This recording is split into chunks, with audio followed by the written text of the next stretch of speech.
Të dashur shqiptar, dua të shpjegoj sot origjinën e fjalës së bukur shqipe shurr. Është gjetur në gjuhën hitite, shehur. Dhe gjuha hitite dhe gjuha shqipe kanë shumë fjalë të përbashkëta. Njëra prej tyre është fjala mjekra, që në gjuhën hitite është zamankur. Në fakt shkruhet zamankur sepse shkruhet me fjalë shkronja sumere, por shqiptohet smankur, sepse kështu shqiptohet edhe në gjuhën e Lituanisë. Pra, gjuhët baltike, gjuha shqipe dhe gjuha hitite kanë fjalë të trashëguara të gjuhëve indo-europiane.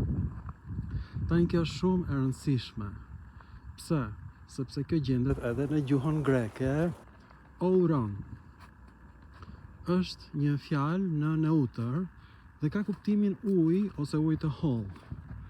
Pra, një lloj siç i themi ne ujë të hollë në mënyrë tabu, ashtu i thonë dhe grekët, dhe pra ka kuptimin e ujit fjala shurr.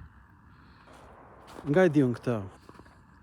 Sepse është perëndia Medaurus e ilirëve në malin e zi dhe në Kroaci.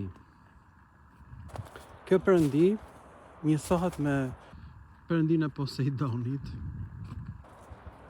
Fjalë për fjalë do thotë mes të ujrave. Med ose met do thotë në mes.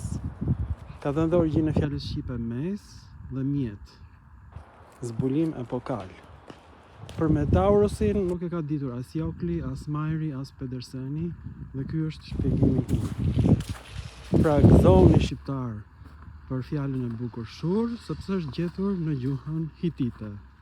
Dhe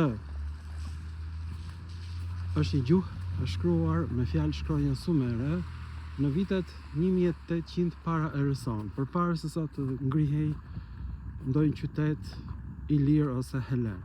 Kjo gjuhë është folur në Azinë e Vogël, atje ku është Turqia e sotme. Ju falenderoj për vëmendjen dhe mirupafshim në filma të tjerë shkencore.